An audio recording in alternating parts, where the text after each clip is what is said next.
Allez, le deck Yae Hypostas Cryo Ayaka, clairement le meilleur deck de la méta. Enfin, si du moins il devait y avoir une méta, ce deck serait Autoban. Oui, le fameux, effectivement, le fameux deck.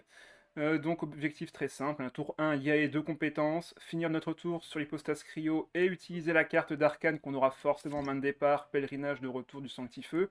Une fois qu'on l'a activé, comme on a tapé 2 fois avec Yae, enfin qu'on a fait 2 actions avec Yae, normalement, l'adversaire a déjà fait fin de manche, vu qu'on va aller on va être sur Yae, on va aller sur l'hypostase, donc on aura fait 3 actions lentes, donc il y a 99% de chances qu'on sera le dernier à attaquer, enfin à faire fin de manche plutôt.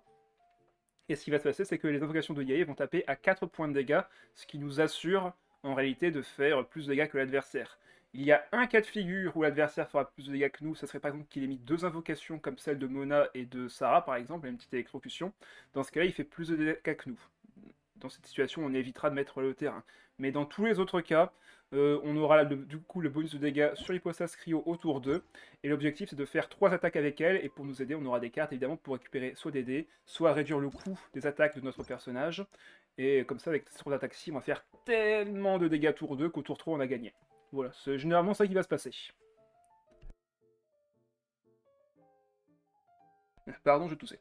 Alors, du coup, pour présenter vite fait les personnages, Ayaka qu'on se servira seulement en fin de partie si la situation l'oblige.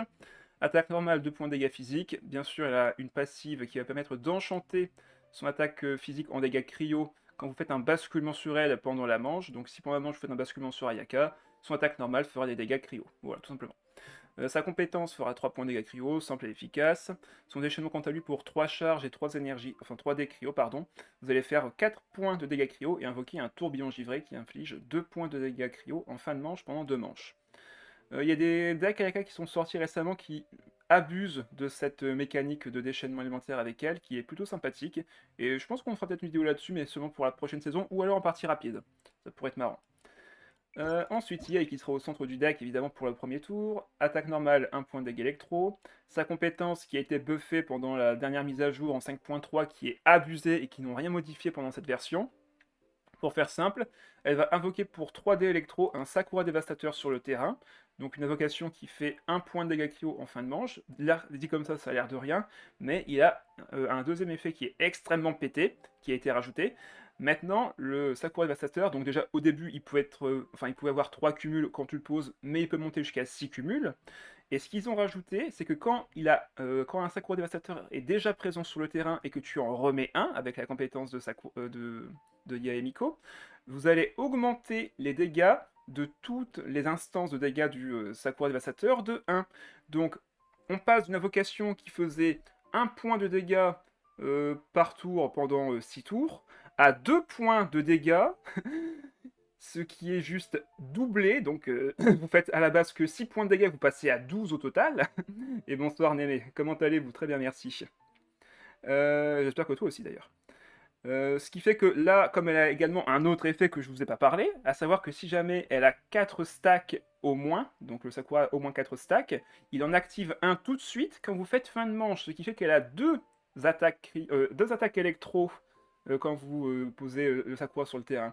Donc vous êtes à 6 cumuls au tour 1, vous allez faire fin de manche, vous allez taper une première fois à 2 points de dégâts électro, puis une seconde fois quand les invocations vont taper, et au prochain tour, comme vous serez encore à 4 cumuls, hein, vous en avez utilisé 2, donc vous êtes à 4 cumuls restants, l'hypostase va taper en cryo sur tous les adversaires, quoi qu'il arrive, elle va faire 3 attaques cryo, plus les dégâts de l'invocation qu'elle va invoquer grâce à son déchaînement élémentaire, ce qui va faire que vous allez faire encore des réactions de supraconduction sur l'adversaire, donc plein de dégâts de zone, mais en plus, vous allez taper ça à 2 points de dégâts au lieu de 1, c'est juste abusément fort.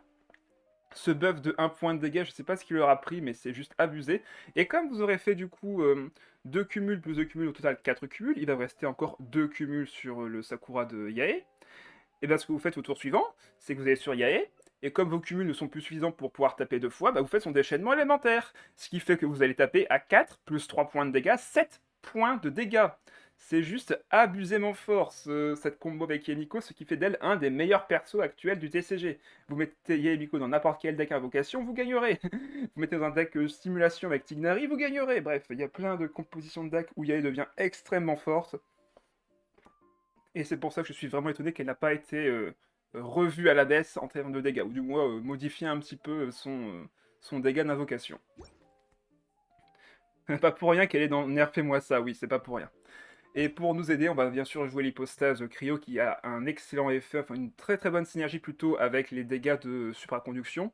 Son attaque normale va faire qu'un seul point de dégâts cryo, c'est une catalyseur, on peut voir ça comme ça. Sa compétence qui est extrêmement pratique vu qu'elle va faire 3 points de dégâts cryo et appliquer un stalactite écrasant au personnage. Donc elle va s'appliquer un propre état sur elle-même qui fait que quand elle va lancer une attaque normale, eh bien, elle va faire 1 point de dégâts cryo, mais elle va aussi faire 1 point de dégâts de perforation à tous les personnages en attente de l'adversaire, ce qui fait que vous avez une AOE à 3 points de dégâts pour 3D, enfin pour 3D, dont un seul cryo. Donc extrêmement pratique, sachant que cette attaque normale, on pourra la jouer moins cher grâce aux cartes de notre deck, avec notamment Triomphe du Gladiateur, ou alors le Poulet Fumé Nordique, par exemple. Du coup, on attaque avec ça pour 5 dés. Vous faites 3 dés ici, puis seulement 2 dés ici, ce qui fait que comme vous êtes à 8 dés, bon, bah, il y a encore 3 dés à lancer. Et avec ces 3 dés, vous ferez donc le déchaînement élémentaire pour 2 charges. Donc 2 charges, une attaque, 2 attaques. Et donc 3 dés de cryo. 2 points de dégâts cryo. 1 point de dégâts de perforation au personnage en attente, donc encore une AOE à 1. Et également, vous allez créer une invocation glace perçante qui fait 1 point de dégâts cryo au personnage le plus proche du personnage actif de votre personnage actif. Donc, si l'hypostase cryo est active, ce sera le personnage qui sera en face d'elle qui va prendre des dégâts cryo. Donc, si jamais l'adversaire veut se cacher, du moins ce personnage-ci, vous allez pouvoir être sûr de l'attaquer grâce à ça. Et comme c'est pas fini, évidemment, parce que c'est une hypostase, elle a un noyau cristallin cryo. Comme elle a 8 PV, elle a en réalité une deuxième vie qui fait qu'elle repasse à 1 PV quand elle meurt une fois.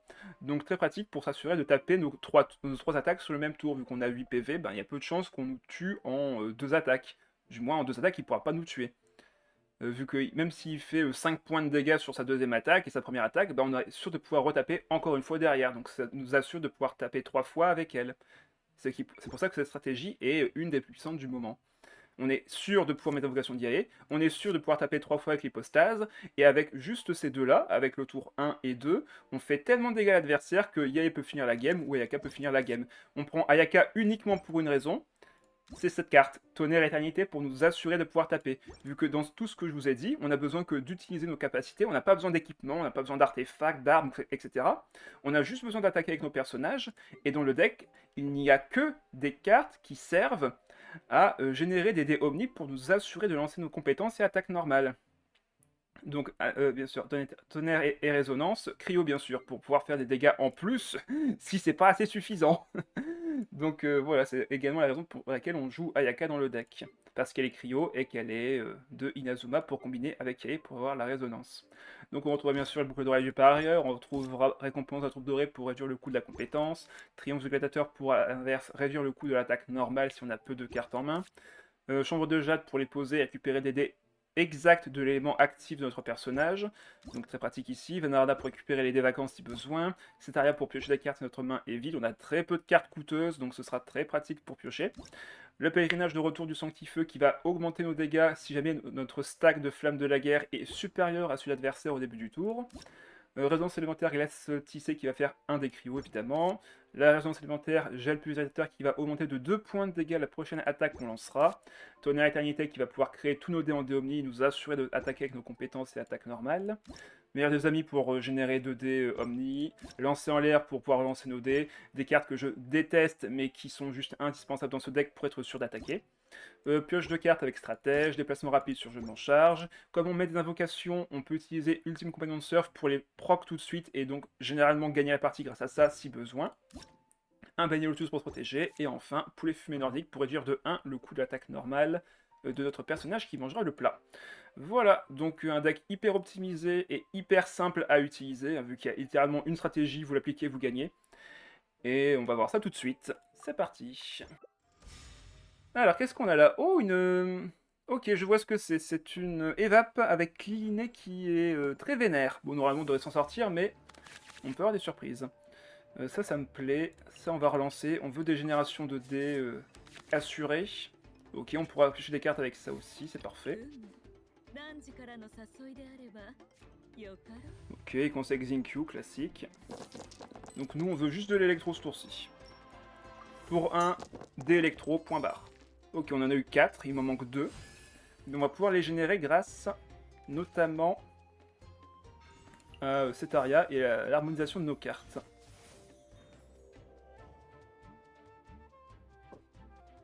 Alors, donc il pose ses cartes, ouais.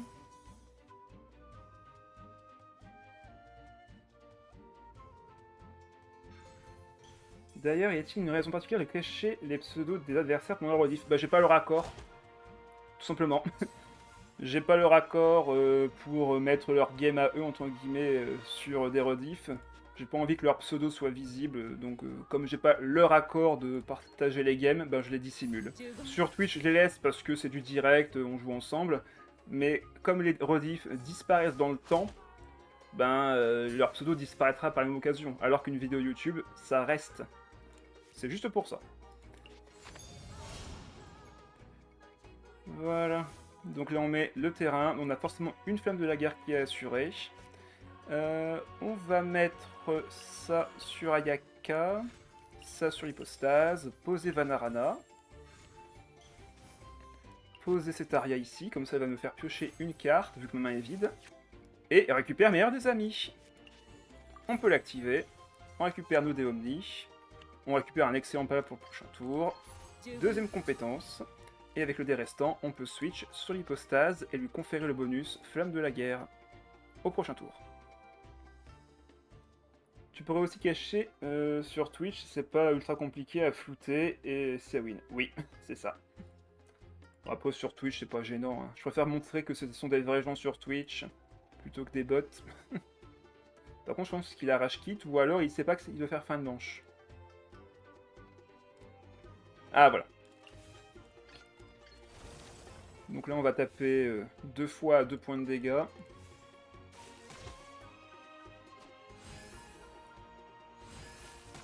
Ayaka a la troupe dorée, donc elle a une réduction de 1 dé sur sa compétence la prochaine fois que j'irai sur elle.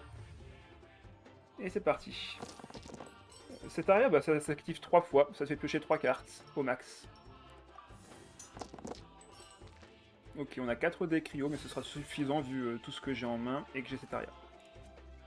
Quand tu poses Cetaria, t'as 3 stacks sur elle, du coup elle te fait piocher 3 cartes, maximum. Après elle disparaît.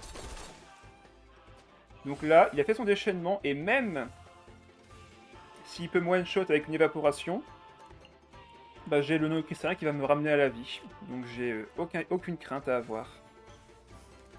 On va juste poser ça vite fait. Compétence. Donc là on fait pas 3 mais bien 4 points de dégâts.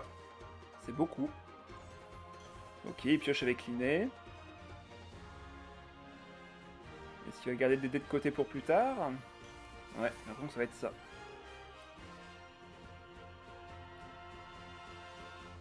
Donc là, même s'il ne joue pas avec ses autres personnages, je vais quand même commencer à faire des dégâts de zone, et ce qui fait que la supraconduction fera juste extrêmement mal.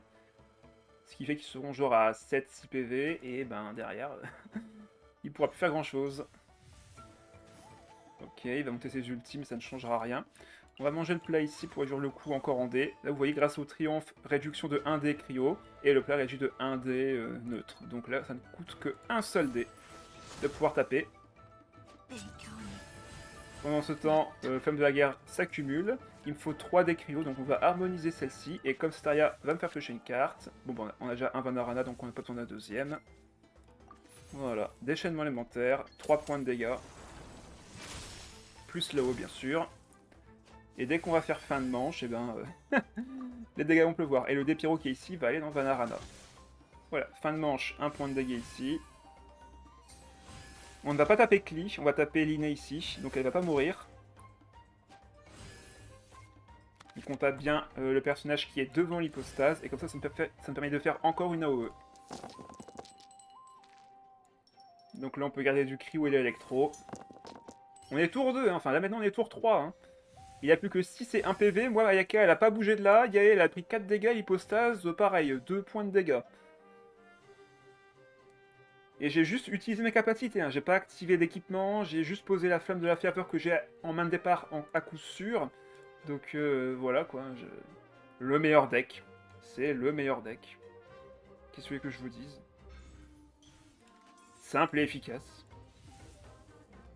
Et j'ai boucle d'oreille du parieur aussi, oui, si je veux. Et Leb, qui ne peut pas me tuer. Enfin si, elle peut me tuer.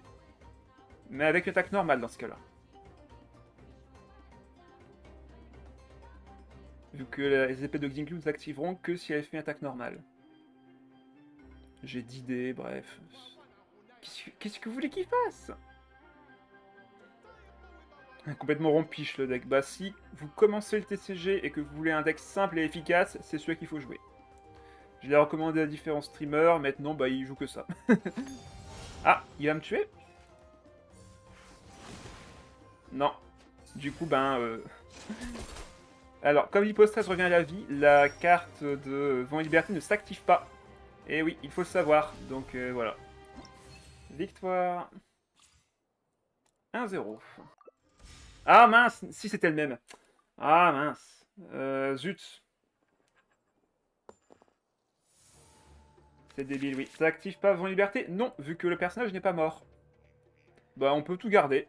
Littéralement. On a de quoi récupérer le dé, on a de quoi générer des dés électro, et ça fera ça nous donnera des dés cryos au prochain tour, donc non, on a une main parfaite là. On va refaire la même. Ah non, ce sera... Lunar, je t'arrête tout de suite, hein. Ce sera pas une revanche, ce serait une deuxième fessée. Rien à voir. Là, il n'y a pas de revanche avec ce deck, hein. Tu gagnes ou tu perds, hein. C'est... Là, il m'a pas battu avant, il me battra pas ici non plus, hein. Ma game va être exactement la même, donc s'il a pas moyen de changer de stratégie, il a perdu. Là, par contre, il me faut 3 d'électro, on va devoir sûrement activer Tonnerre Éternité. Donc là, pareil, hein, compétence.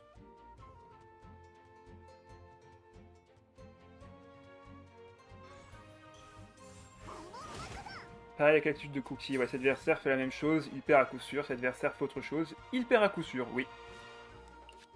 Allez, on crée nos dés électro.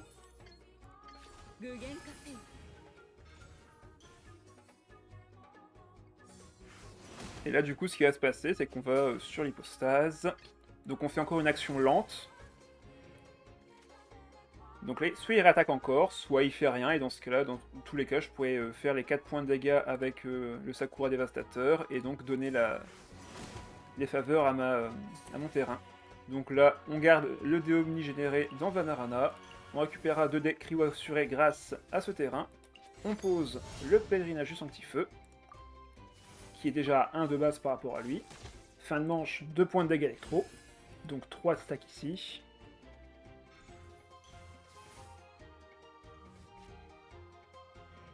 Et là, il se croit intelligent, il va sur Xingqiu, mais ça ne change rien vu que je vais faire des OE qui toucheront tout le monde.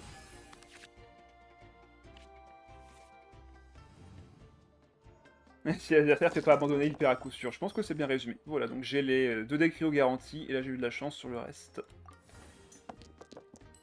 Parfait, j'ai suffisamment de dés pour ce tour-ci. J'en ai gagné un de plus ici en plus, donc ouais, c'est une victoire assurée. Donc compétence d'abord pour bénéficier de l'effet de l'enchantement. Voilà. Donc là, comme je fais des AOE, ça fait plein de stacks sur la flamme de la guerre. Là, si Xingqiu tape, bon bah je le tue. Il peut activer son linet, ça ne changera rien. Une fois que je suis lancé, plus rien ne peut m'arrêter. Si t'as pas du gel pour bloquer mon hypostase, c'est mort. Hein. Elle tapera aussi fort qu'elle le peut. En vrai, c'est même... En vrai, c'est même pas qu'il fait le malin, il a juste aucune option pour gagner. C'est tellement vrai. Là, il essaie de mettre les dégâts un peu sur tout le monde, mais le truc, c'est que je fais des AOE, donc en soi, ça ne changera rien. Je touche tout le monde. Mon déchaînement, c'est une AOE, mes réactions élémentaires sont des OE. Il peut juste rien faire, le pauvre. Voilà, plus 2 points de dégâts, mais je suis toujours en vie. Déchaînement élémentaire. Les 2 Déomni, là, bah, ils iront dans Vanarana pour le prochain tour. On est à 16 points de dégâts infligés ce tour-ci. Il va sur Klee et... bah au revoir, quoi. Hein. Voilà, l'invocation va taper l'inné. Mais voilà, bah, il a compris. Hein. Il peut rien faire, je fais juste trop mal. Derrière, j'ai encore Ayaka qui a tous ses PV et Yae qui a un déchaînement élémentaire. Est-ce que vous comprenez pourquoi ce deck est l'un des meilleurs? Si ce n'est le meilleur.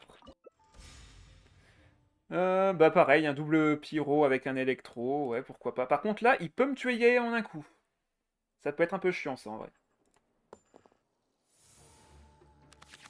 Vous tombez sur ce deck en arène, barrez-vous, vous ferez gagner du temps à tout le monde. C'est assez vrai, mais en soi, il est battable, hein, faut pas croire. Hein. Si vous jouez un bon deck de heal, si vous avez bah, la surcharge avec Bennett ici par exemple, vous pouvez venir à bout du deck. Hein. Il est pas imbattable, il est juste extrêmement casse-pied. Ok, on a la... Ah non, on n'a pas meilleur des amis, mince. Vous voyez là, je suis dans la mouise, il me faut 2 dés électro. À la limite, je peux enlever ces 2 cartes là. C'est pas gênant. Ou alors ces 2 là. Vanarana me récupérera un dé cryo pour le prochain tour, donc je peux me passer ces 2 cartes là. Donc là, le danger c'est qu'il va sur manifestation et qu'il me tue en fait. Genre déplacement rapide, résonance élémentaire. Non, c'est bon, il l'a pas. Bon bah tant mieux. Tant mieux. En soi, s'il n'y a pas son déchaînement à placer, c'est pas grave, c'est l'hypostase qui fera les dégâts dans tous les cas. Du coup, on pose Vanarana. On pose le terrain ici pour avoir les décrits au prochain tour. Et je peux harmoniser ces 2 cartes aussi. C'est pas gênant. Voilà, deuxième invocation. S'il me fait une surcharge, parfait, j'aurai 2 décrios à la place de un seul. Il me tue même pas, Yae. Oh là là, qu'il est mignon.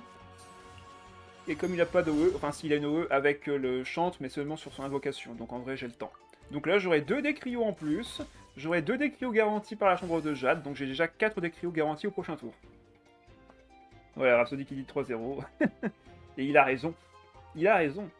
Même avec un bon deck de heal, pour moi, ça passe pas. En fait, si t'as des bonnes AO de soins avec Barbara Furina, ça passe. Tu combines ça des artefacts et des plats avec le chef, etc. Tu peux survivre au deck. Il est pas imbattable. Mais il est juste très très efficace parce qu'il est extrêmement stable, vu que t'es quasiment garanti d'avoir les decks que t'as besoin, vu que le deck est construit autour de ça. Et derrière ça, bah en fait, tu fais juste trop mal. Ça, le problème, c'est que tu fais trop mal avec la carte d'arcane de Mavuka. C'est juste trop efficace. Donc là, les 2 dés cryo garantis. Et là, j'ai 3 dés cryo de plus. Bon bah, allez hop. On a 11 dés ce tour-ci. Compétence qui le tue, mais qui va bien sûr revenir à la vie. S'il a sa carte d'aptitude, il peut me tuer Yae à distance. Hein. Ah bah voilà. Donc là, si je le tape et que je brise son shield, Yae meurt. Voilà. Mais bon, c'est pas grave. On gagnera 100. Oh, quand Mavuka sera dans le TCG, on va bien rigoler aussi. Oui.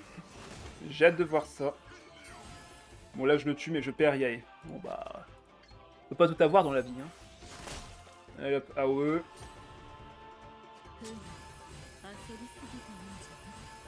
On est à 9 stacks. On a encore une attaque. Et on pourra laisser l'aider à Vanarana. Par contre, le fait qu'il aille sur manifestation maintenant... Oh là là. Bam. Parce que là, je suis sûr de la toucher. Si... Ah non, si je finis mon tour sur Ayaka, ça va toucher le chantre. Mais si il me tape maintenant et que je fais fin de manche, je vais le taper avec le Sakura Dévastateur. Bon bah voilà. Allez. Je reviens à la vie, bien sûr. Donc la fin de manche, Sakura tape. Il n'y a plus d'électro. Donc aucun risque de faire une réaction élémentaire en face. C'est d'ores et déjà gagné. J'ai 9 points de vie sur Ayaka. J'ai Hypostase qui est encore en vie. Et là, ce qui va se passer, c'est que Ayaka va gagner le buff de, de la flamme de la guerre, une compétence, et c'est gagné. Est-ce qu'ils vont lui faire une mécanique spéciale qui ne marche pas avec des charges? Oh, c'est vrai, ça, maintenant que tu le dis, c'est vrai que j'ai pas pensé à ce cas de figure. Vu que les personnages n'ont pas de charge, comment ça va marcher sur le TCG? Je pense qu'elle gagnera des stacks d'ulti uniquement quand des alliés vont créer du Noctam. Même sans buff, c'est gagné avec les réactions. Oui, voilà. Donc, comme tu le dis, Rhapsody, je faisais déjà 4 points de dégâts avec la réaction élémentaire, donc... Mais bon. Si jamais Bennett était à 5 PV, ben j'avais 5 points de dégâts. Voilà. Bon bah, Yaka qui aura servi. Merci à elle. 3-0. Ah, bah il y a une Furina en face, alors peut-être. C'est la reine en mode turbo ce soir, bah c'est le deck le plus efficace.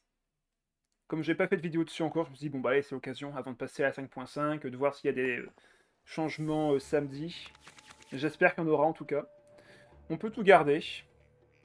Ah, quoique, les décrios en vrai, autant les relancer, ou au moins en garder un pour le prochain tour. Voilà, cet Aria c'est très bien. Voilà, on va sur Yae, il va sur sa Yae aussi. Ah, par contre, ce qui est chiant là du coup, c'est que quand je vais faire fin de manche, l'hypostase pourra se prendre une surcharge de son liné. Il y a juste ça qui peut être un peu pénible. Ouais, bon. On va activer le tonnerre éternité ici. Après, s'il va sur Furina, on peut trouver un moyen d'entente.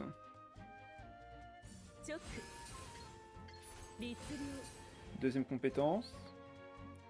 Parce qu'en vrai, il va me faire plus de dégâts que moi je vais en infliger en fin de manche avec ses persos. On va sur l'hypostase. Du coup, pas de risque de surcharge. Ouais, il fait ça. Donc ce qui va se passer, c'est que je vais prendre 1 point de dégâts, 2 points de dégâts avec la réaction et dégâts de fin de manche. Donc je ne peux pas poser ça ce tour-ci, sinon je vais buffer sa Furina. Et ça, on veut pas. Donc on va poser cet aria et on va se contenter des petits dégâts qu'on infligera au prochain tour. C'est pas grave. On s'en contentera.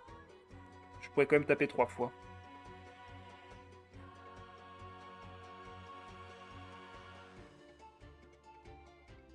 Donc là, soit il switch et il se prend de l'électro sur un autre perso, soit il ira sur Furina et elle va prendre très cher.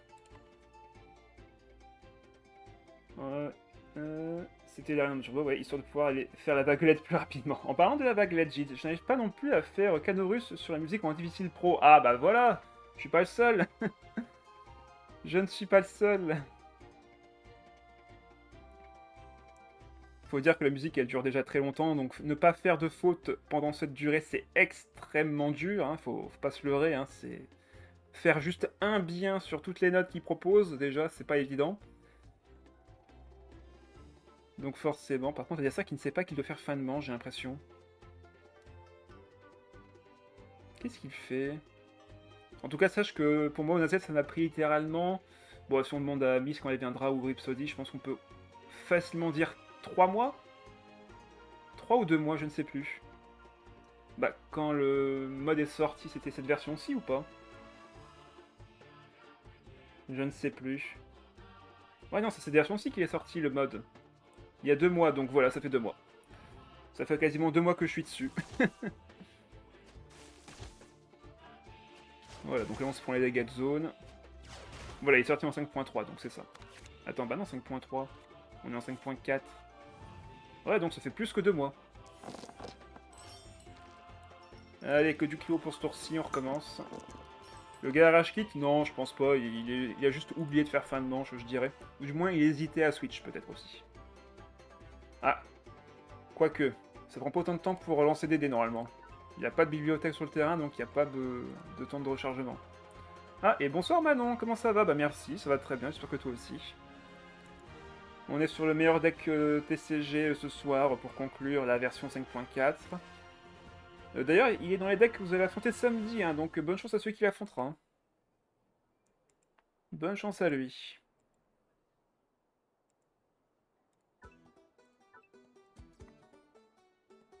Je crois que l'adversaire est parti, en effet. Oh, moi ça va surtout quand il y a Yae dans un deck. Ah bah là, Yae, tu peux y aller, hein, clairement. Elle est forte dans tous les decks maintenant aujourd'hui. Faut que je prépare un deck full heal, alors bah bien équilibré dans ce cas-là. Ah, ça y est. Ça y est. Enfin, je pense que ça y est, il a rage kit, hein, surtout. Bon bah on va poser ça. Hein. On ira peut-être plus vite au prochain tour si on le tue pas tout de suite. Allez, on fait 4, plus 2 points de dégâts de zone au total. Donc on monte déjà à 7 en flamme de la guerre. Et là, si l'adversaire est parti, ben tant pis pour lui. Là, j'ai les decks qu'il me faut pour mon attaque normale. On peut faire le déchaînement derrière. Il pourra pas me kill. À moins qu'il y ait un déplacement rapide sur l'inné qui me tue mon hypostase.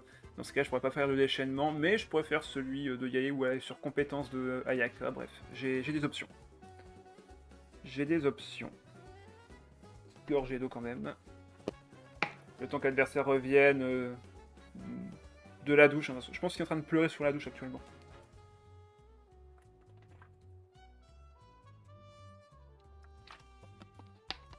En 5.3, on a surtout parlé du deck Yae Furina Naida, avec le nouveau terrain d'invocation.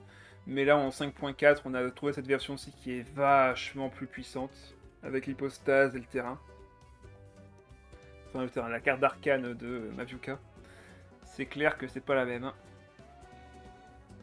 Ou on l'a appelé pour les manger au choix. Oui, ça peut être ça aussi. Mais clairement, là, il est parti. Hein. C'est sûr et certain. D'ailleurs, petit fun fact. J'ai hâte de voir Kachina et Emily, pareil, hâte de voir leur set, ça m'intéresse beaucoup. Petit fun fact, ce matin j'ai fait vite fait une petite arène des champions avec mon deck Apep Xignan, et j'ai dû m'absenter. J'ai dû m'absenter un instant, ce qui fait que quand je suis revenu j'avais raté un tour complet. Mais genre complet, hein. J'avais mes 8 dés, j'ai pas pu attaquer. J'ai gagné quand même. Pour vous dire à quel point certains decks sont abusés sur certains match-ups, c'est quelque chose. L'insolence, ouais. J'ai dû m'absenter, j'ai laissé le mec... Enfin, j'ai laissé mon chrono tourner. Le mec a dû attendre que je revienne. Enfin, il a fait son tour, hein. Il a fait son tour normalement, il a attaqué mes personnages et tout. Mais quand je suis revenu, j'ai repris la game normale et j'ai quand même gagné. Malgré mon tour perdu. Bon là, lui, adversaire, par contre, on pourra pas faire grand chose pour lui. Hein. Allez hop, fin de manche. Ça va taper, ça va tuer Gaë.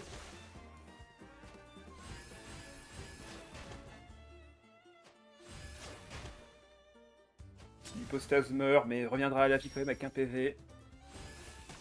2 points de dégâts, puis à nouveau 2 points de dégâts en zone avec la supraconduction. L'inné est à 5 HP, ce qui est pas beaucoup. Ah bah voilà. Allez, victoire. De toute façon, c'est ça que vous risquez d'affronter, hein, des gens qui rage quit parce que le deck est juste trop fort. T'es mal écrite. Ah, avec Nilou. Ah, pas con en vrai. Nilou apôtre avec l'érémite Dendro, c'est pas mal. Je pense pas que ça contre, mais en vrai, il y a de l'idée. Déplacement rapide, on va l'enlever. On n'aura pas besoin et on garde le reste.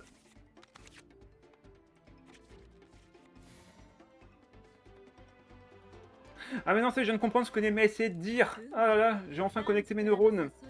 Elle parlait des cartes de Kachina et d'Emily, du coup oui, on connaît leurs stats. D'accord, la stat d'Emily Kachina, je réponds Daona. D'accord, oui, je viens de comprendre, excuse-moi. Comme j'ai pas fait attention à quelle référence tu faisais. Oh, les électros qui sont présents.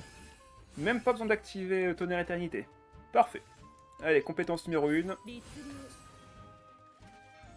Ok, carte d'appui de Nilou. Pour l'instant, une sortie correcte de son côté. Deuxième compétence. Est-ce qu'elle a un déplacement rapide pour créer son Dendro?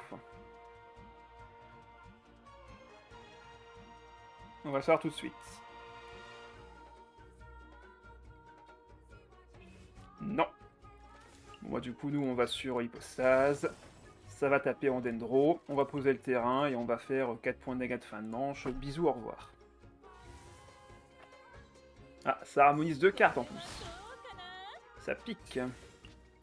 Allez, on pose le terrain, on met ça sur l'hypostase pour prévenir qu'au prochain tour, on a de quoi faire.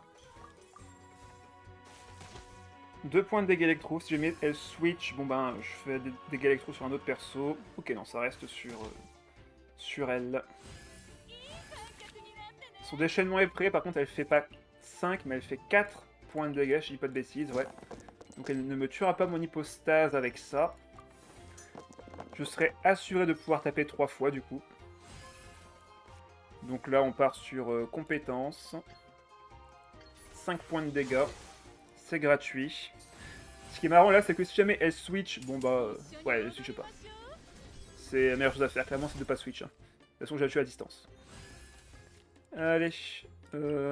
Attends, j'ai mis quel artefact? Oh oui, j'ai mis un autre triangle régulateur. Du coup, ce qu'on va faire, c'est activer nos dés cryo dans la main. Poser cet aria. Réduction en coup de dés.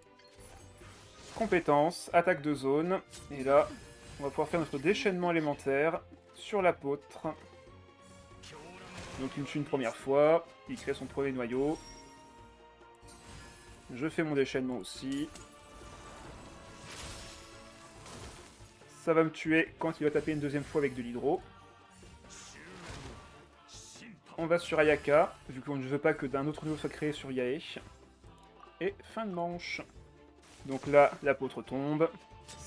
Il revient à la vie. Sachant que là, c'est donc Nilou qu'on va taper avec l'invocation. Ah ok, ça me met un deuxième noyau. Ok, donc ça va me mettre quand même 6 points de dégâts.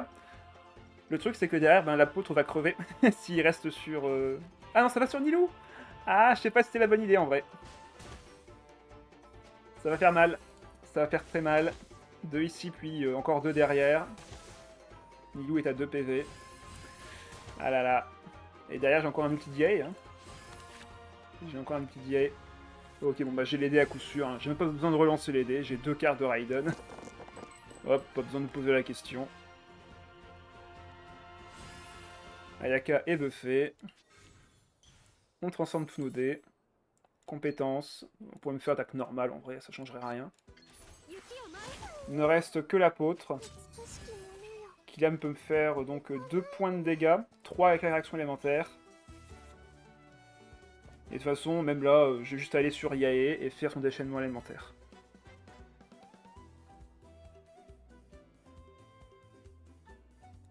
Fini avec Yae, oui, oui, on va aller sur Yae. Vu que Manon aime bien Yae en plus, ça serait dommage de pas le faire. Voilà, ça mange le plat, sauf que ben derrière, il va faire compétence, mais en faisant compétence, il va se bloquer sur sa deuxième attaque, et du coup, ben, je suis sûr de pouvoir attaquer avec Yae.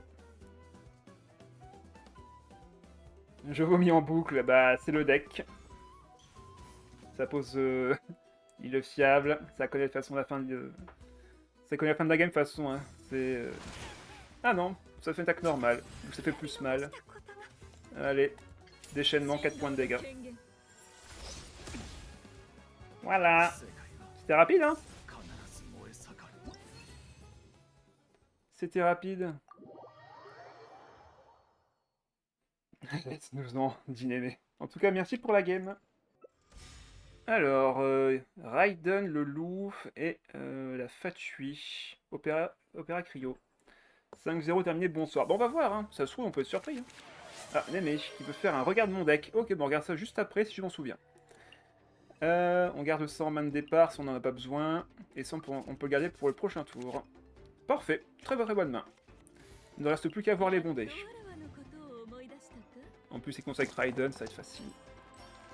En vrai, ça va être facile. Allez, juste un dé électro ou plus. Parfait, on a ce qu'il faut. Alors, le deck avec lequel j'ai affronté Ona, je pense que tu vas comprendre pourquoi j'ai perdu, même si j'ai pas trop... Je sais pas trop si des choses clochent avec. Bah ça marche, on va regarder ça juste après. Allez, compétences. Elle va faire la scène aussi, je suppose. Il n'y a pas grand d'autres trucs à faire en vrai dans son deck. Compétence attaque normale, prochain tour déchaînement élémentaire, sauf que nous on va aller sur l'hypostase. Et on va être extrêmement tranquille. Ah, ça active l'inné carrément? Sinon je me souviens plus si t'avais répondu, mais c'est quoi l'event? C'est l'event de photographie, enfin le film là. Il y a ça à faire et on va aussi faire les interactions que je n'ai pas faites. Oui, bah, il m'a enlevé ma... ma charge ultime, mais c'est pas grave, de toute façon je gagnerai avec l'hypostase. Hein. Moi je suis pas compliqué. Surtout que là il s'est extrêmement ralenti. Ouais, il met le home ancien. Bon bah, ok. Voilà. C'est vrai que ça fait longtemps que je vous ai pas fait une petite théière aussi. Hein. On peut garder le dé sur Vanarana. Poser le terrain bien entendu. Et fin de manche. Donc là on met 2 fois 2 points de dégâts électro. Il en met qu'un seul. Du coup, la flamme de la guerre est la plus haute de notre côté. L'hypostase va donc gagner le buff ce tour-ci. Et on a 3 dés électro, 3 dés cryo, pardon, c'est déjà pas mal. Ok, 4 dés cryo, ce sera suffisant. On n'a pas besoin de plus en vrai. On fera déjà assez de dégâts, enfin on aura assez de dés avec ça. On pourra juste harmoniser notre main au pire. D'ailleurs, je me suis posé la question sur les 20 publicités là, comment ils les diffusent ces publicités? J'ai jamais vu aucune télé dans le jeu. Comment ça? Ne cherche pas la cohérence. Ah, par rapport à l'event. Ah oui, c'est vrai que comme j'ai pas encore fait, effectivement, bonne question. Comment ils font pour mettre des pubs sur un sur un monde où il n'y a pas de télé? Bah l'event du film, en fait, je l'ai même pas commencé. C'est pour ça qu'on va le faire, juste après. Ok, il va sur le loup. Très bien, ça me va. On pourrait tout transformer en cryo, en vrai. Enfin, en omni. Allez, go. Pourquoi pas. Compétence. Après, c'est attaque normale.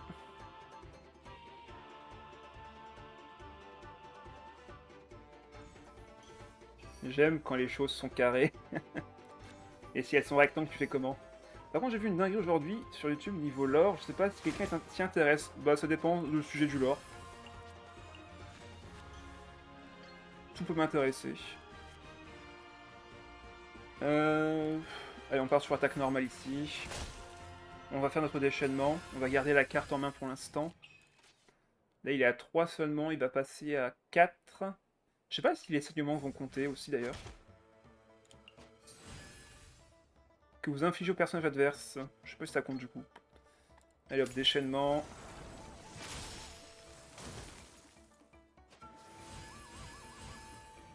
Il n'a pas mis la carte d'habitude du loup, donc il ne va pas proc si je reste en actif.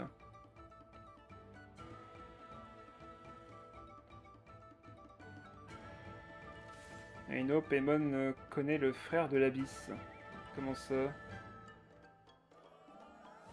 Intriguant comme révélation déjà. Donc là on fait des AOE, on va taper l'opérateur Fatui. Là je vais me prendre 1, 3. Donc je vais mourir au prochain tour si je reste sur mon hypostase. Comment je procède du coup? Sachant que je vais prendre un point de dégâts zone avec le loup aussi. Hein.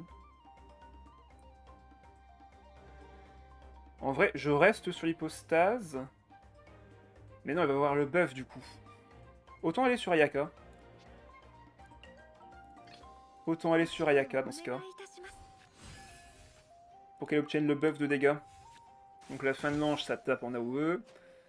On va remettre 2 points de dégâts sur le loup. Ça va prendre 1 point de dégâts sur le loup aussi, du coup, vu qu'on est sur Ayaka. Donc là, le loup, il va se prendre... Bah, il va mourir. Il va tout simplement mourir. Dégâts de zone. Raiden n'est qu'à une charge, donc on est tranquille pour son déchaînement. Il va forcément aller sur l'opérateur. Par élimination, hein, il peut pas aller sur sa Raiden, elle va rien faire. On est à 20 points de dégâts, donc... on fait juste trop mal.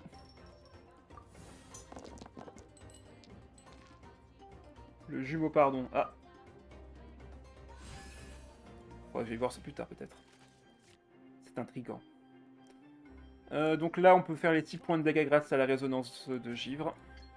On fait 4, donc plus de 6. C'est déjà gagné. Et bonsoir Miss, t'arrives sur la fin du coup des matchs. Mais le live va continuer sur l'event. On aura fait un gros 5-0. On a été trop efficace. On harmonise. 6 points de dégâts. 3 de base, plus 1 avec le buff, plus 2 avec la résonance. 6 points de dégâts. Et là, j'ai juste besoin d'une attaque normale et c'est gagné. À quand un deck avec Zhongli? Bah, il y a déjà eu des decks avec Zhongli en vrai. Il y en a déjà eu. C'est vrai que on n'a pas refait depuis, mais on pourrait, en effet, on pourrait. Bon là, même s'il réinvoque derrière, ben... Même si le Saint-Œuf l'a sauvé d'une mort certaine, l'AOE derrière suffira à le faire le point de dégâts. Donc, même si là, en plus, il reste sur Raiden... Ah non, c'est vrai, je peux pas faire de cryo, là. Ah si, je peux en faire, mais il faut que j'aille sur l'hypostase, mais je ne tuerai pas, ça Raiden. Ah bah si, je suis bête, je pose cette aria, j'harmonise la première, je pioche 2 cartes et c'est bon. J'ai rien dit. Pour faire plaisir à Yasuina et Manon. Zhongli, Shiori, Gaesh. Ah ouais, ça marcherait en effet. Enfin, ce sera moins fort aujourd'hui avec le nerf de Shiori, mais on pourrait en effet. D'une pierre 3 coups avec Miss. Pardon, avec Miss, avec Lunar. Mais je suis sûr que Miss, si on fait un deck Zhongli, elle sera contente aussi. Allez, on pose cette aria.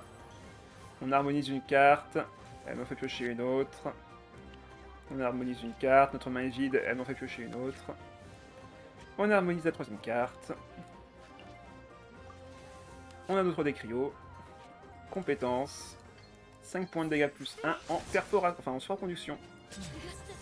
Voilà. Bon bah, je pense que je vous ai démontré pourquoi le deck était le plus fort ce jour sur le TCG. Hein. C'est extrêmement simple à prendre en main. La stratégie reste la même. Vous êtes assuré d'avoir les bons dés. Bref, le meilleur deck. Pour débutants comme pour joueurs pro. Et c'est parti. Donc, le deck Mess façon Chongyun. Donc, ça fait mec. Non, c'est MCW, donc ça fait bizarre en vrai, ça ne se dit pas. Bon, du coup, il faut juste... Bon, bah, on a gagné. Je vais dire, il me faut juste nos compagnons, Doniarzad, Timaeus, le chef, et c'est bon, bah là on a tout. Voilà, désolé Ona, mais ça va piquer. Là, ça va pas être la même. C'est juste well play là. Donc objectif, commencer tour 1 avec Mona, lancer sa compétence, poser nos compagnons, dont l'île fiable. Donc là j'ai juste besoin de 3D hydro et de le reste on s'en fout. Juste 3D hydro, voilà parfait.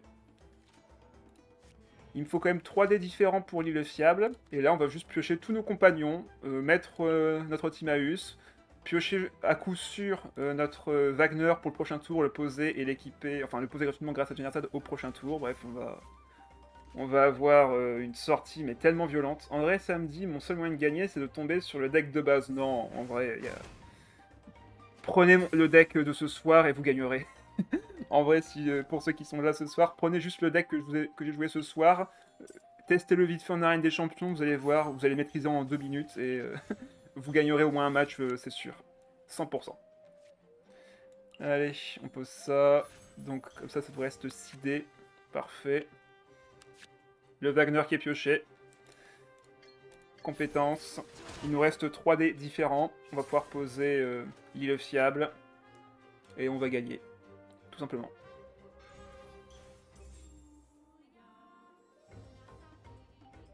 Après, il faut rester concentré. Hein. Ona, elle sait jouer. Hein. Faut se méfier. On peut équiper l'artefact tout de suite sur Nomade. Comme ça, au prochain tour, quand on va récupérer une arme de notre deck, on pourra l'équiper pour 0D grâce à Jardin d'Antan. Donc pratique ici. Donc les 3D qu'on laisse iront à l'île fiable, il va nous faire piocher 2 cartes, récupérer 2D, 2D Omni. On va pouvoir commencer à taper avec Nomade qui n'a pris aucun dégât parce que Mona a tout pris. Voilà. Deuxième Timaeus si besoin, on ne sait jamais. Je vais essayer de la prendre, je pense que je vais regarder 15 fois la rediff, t'inquiète pas, en une seule fois tu vas réussir. Le deck est vraiment pas compliqué, il y a une méthode pour le jouer, et une fois que tu l'as acquise, t'as gagné. Ok, très bien. Donc là, Wagner est gratuit grâce aux 2 dernières armes sur le terrain, il va me faire piocher une arme. Voilà, parfait, c'est ce que je voulais. Il y a 2 armes pour Nomade dans ce deck.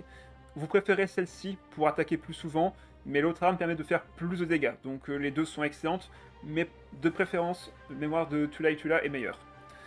Du coup, on peut activer Jardin d'Antan, réduire le coût de la carte de 2, et comme Wagner est sur le terrain, il me réduit de 2 dés également, mais comme on a besoin que d'un seul, bon ben, il passe de 2 cumulés à un seul. On a un déplacement rapide de Mona à Nomade, ce qui nous assure de faire une dispersion élémentaire ici avec notre compétence. Donc Nomade c'est compétence puis attaque normale pendant le tour. Comme j'ai mis le chapeau d'instructeur, je récupère un des animaux quand je fais une réaction élémentaire. Et je suis garanti de faire une réaction élémentaire parce que Nomade tape à la fois sur un personnage en retrait et sur le personnage actif, grâce à sa compétence ou son attaque normale qui est améliorée par celle-ci. Donc là actuellement, Nazef doit décider de comment va mourir ses personnages. J'ai maîtrisé le deck en 2 games no joke. Oui, oui, mais vraiment, le deck est très dur, enfin très dur, très facile à jouer. Alors là, par contre, Ona a raison de faire ça, vu que maintenant, ben, comme mon terrain est full, la flamme de la ferveur ne vient pas sur le mien, ce qui fait qu'il n'y aura que sa flamme à elle qui sera active. Donc là, Ona est garantie de tout le temps avoir un bonus de dégâts de plus 1 à chaque manche. Sauf que bah, ça va être un peu tard. Ok, 5 points de dégâts. C'est beaucoup. Attaque... on va quand même activer Princesse Sanglier. Ici. Comme ça, si jamais Nomade meurt, on récupère 2 dés Omni. Première attaque. On récupère encore un dé Anemo, comme on a fait une réaction élémentaire. Là, si ça va sur Harley, bon ben je taperai Linette. Et si ça reste sur Liné, ben je taperai Harley. Donc actuellement, Liné me fait 4 points de dégâts, ce qui n'est pas rien. Là, l'Opéra Piquesque ne s'active pas parce que j'ai plus d'équipement que lui. Là, je peux mettre Harley à 1 PV, ou sinon je fais compétence, je mets Liné à 1 PV, et le reste sera mouillé. En vrai, ça me tente plus. Donc là, je refais une compétence. Ce qui fait que je pourrais geler tout le monde en retrait avec mon Chongyun. Là, je vais pouvoir vaincre Liné. Voilà, attaque normale, si tu veux. Comme ça, je récupère 2 dés. Ça, c'est grâce à l'effet de Princesse Sanglier. Comme Nomade avait un équipement d'artefact et un équipement d'arbre, comme il est mort et que je perds ses équipements, Princesse Sanglier me rend 1 dé pour chaque équipement perdu. Donc là, on va faire une compétence. On va piocher juste après. Ce qui fait que la Chongyun peut geler absolument tout le monde et empêcher d'attaquer Onazelf. Parfait, on récupère en plus ça pour le prochain tour, c'est nickel. Je pourrais limite finir mon tour sur Mona. Comme ça, elle tank. Elle tank les dégâts, elle me donne un déplacement rapide au prochain tour. Et je pourrais geler sa Harley et sa Lynette. Ce qui fait qu'actuellement, Lynette ne pourra taper qu'une seule fois. Même si elle a un artefact qui réduit le coût de la compétence.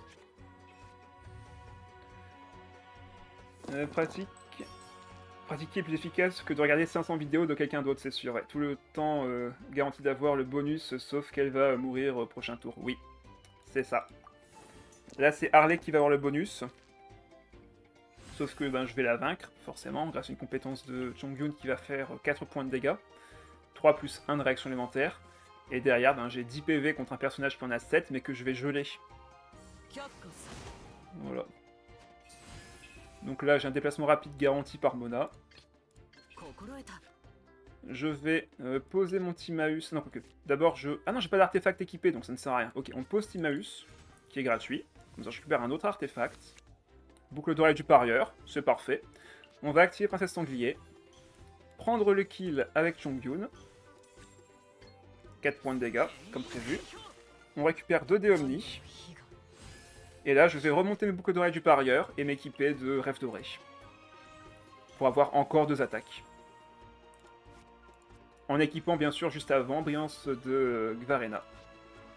Pour récupérer un autre dé Omni. Ouais, mais non. Allez, on remonte l'artefact. Quoique, si on le remonte. On le remonte. On met l'artefact qui coûte 0.